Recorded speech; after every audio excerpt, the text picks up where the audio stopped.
Ketemu sama idola itu mimpi semua orang. Tapi kenyataannya nggak seindah itu. Bukan cuma jarak yang memisahkan, status juga jadi tembok pemisah antara fans dan idolanya. Tapi buat fans JKT48, jarak dan status bukanlah halangan. Mereka bisa berinteraksi dengan idola mereka lewat acara-acara yang diselenggarakan oleh JKT48 Official. Fans JKT48 pun dengan senang hati berkali-kali beli tiket untuk bisa ketemu idolanya. Jadi penasaran deh, gimana sih cara JKT48 bisa punya fanbase yang kuat? Apa sih bumbu rahasianya? Ayo kita cari tahu sama-sama.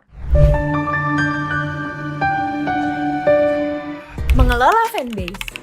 Kalau ngomongin fanbase, pasti nggak jauh-jauh dari CRM, alias Customer Relation Management. Dengan menggunakan data dan riset pasar, JKT48 Official mampu merancang strategi yang terbukti berhasil membangun loyalitas para fans JKT48 atau yang biasa kita kenal dengan WOTA. Strategi utamanya adalah konsep Idols You Can Meet yang sama seperti pendahulunya yaitu AKB48 di Jepang.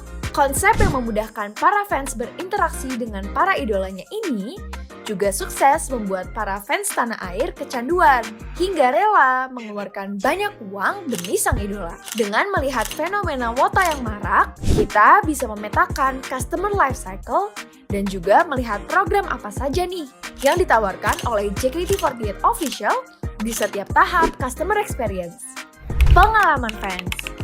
Dari salah satu pengamat JKT48 yang kami interview, customer experience beberapa fans JKT48 dimulai dari ngefans sama AKB48 dulu nih. Setelah di Indonesia ada JKT48, barulah mereka ikutan ngefans sama JKT48. Awalnya itu gara-gara music videonya Heavy Rotation. Dan dari situ kayak, ternyata musiknya catchy juga. Musiknya catchy, seru. Akhirnya gue mulai explore music video mereka yang lain.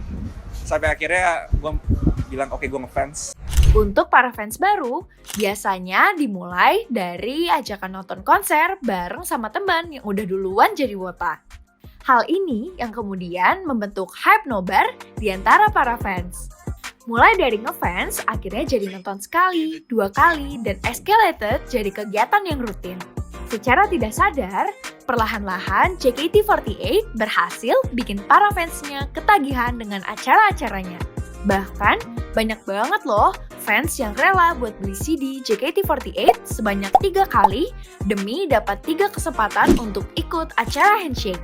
Belum lagi, mereka yang ke teater sampai 200 kali. Of course, karena mereka deket banget sama kita, member-member JKT. Ada area pemisah yang membuat kita kayak, damn, idola gue jauh banget. Gue gak bisa melihat mereka di sana. Di sini kayak seakan-akan mereka reachable banget. Dan banyak interaksi yang terjadi secara tidak langsung. Kayak mereka lagi nyanyi, mereka pasti skimming mata penonton kan. Itu sebuah teknik yang memang luar biasa banget. Karena penonton siapapun itu pasti bakal merasa, shit, gue diliatin sama doi. Inilah yang jadi secret recipe JKT48, di mana para idola membentuk kedekatan dengan para fansnya. JKT48 Official juga memastikan bahwa pengalaman interaksi ini adalah hal yang eksklusif. Sehingga mereka bisa bikin acara ini lagi. Pertama untuk interaksi handshake-nya itu deh yang lo bilang. Handshake event itu kan kayak terjadi biasanya setelah album keluar. Special. Dan gak semua orang bisa. Lu bisa dapet tiket handshake selama 10 detik. 10 detik salaman sama idola lu pengen ngomong apa aja sih. Kayak, halo kak, kabarnya baik ya? Kamu suka makan apa? Kayak gak bakalan cukup gitu. Tapi tetap aja ya, customer cycle ini harus di-maintain dengan baik agar tetap menarik. Karena bisa saja sewaktu-waktu para fans mulai bosan dengan acara yang sama terus-menerus. Karena interaksi dibatasi, interaksi itu langka, jarang lu dapatkan. Tapi ketika lu dapet, itu kayak rasanya kayak, wow, tos-tosan sama mereka. Mungkin pas pertama kayak, kak thank you sudah datang ya. Oh kak thank you udah datang lagi. Itu adalah satu bentuk penghargaan yang paling luar biasa buat para fans. Para fans yang hampir memutuskan untuk berhenti ini, yang harus kembali lagi dirayu biar tetap ngefans. Salah satu caranya, JKT48 Official membentuk membership khusus dengan memberikan hal-hal spesial. Misalnya, mereka bisa mendapatkan konten personal, mendapatkan badge khusus, mendapatkan ucapan ulang tahun, dan bahkan mendapatkan akses ke acara-acara spesial. Selain itu, para wota juga diberikan insentif ketika mereka sering datang ke teater JKT48, seperti julukan MVP alias Most Valuable Participant, di mana fans MVP ini akan mendapatkan lebih banyak lagi merch dengan sentuhan personal dari member JKT48. Dari pengalaman tersebut, kita bisa summarize perjalanan seorang fans JKT48 melalui konsep Customer Life Cycle yang digunakan dalam CRM. Awalnya, para fans mulai mencari tahu tentang idolanya, mulai dari lagu-lagunya, informasi personal dari calon idolanya, sampai menentukan pilihan siapa nih kira-kira yang akan jadi idolanya. Setelah itu, para fans mulai punya keinginan untuk pergi menemui sang idola. Mereka pun mencari jadwal acara dan mendaftarkan diri untuk ikut acara tersebut. Para fans yang menonton langsung JKT48 ini juga disajikan dengan penampilan JKT48 yang menunjukkan kedekatan personal di antara fans dan idolanya.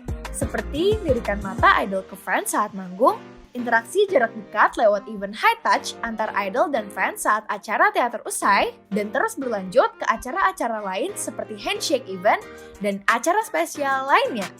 Kalau seorang fans mulai bosan, tenang aja, JKT48 siap menyuguhkan regenerasi idola baru. Idola baru inilah yang akhirnya memberikan angin segar bagi para wota untuk datang dan berinteraksi lagi dengan member baru JKT48. Setelah kita telusuri, itulah customer experience yang akhirnya membentuk customer life cycle antara fans dan juga idola JKT48. Strategi tersebut berhasil membentuk fanbase yang kuat dan juga mendatangkan keuntungan yang banyak. Menurut kalian gimana? Ayo coba share pendapat kalian di kolom komentar di bawah ya!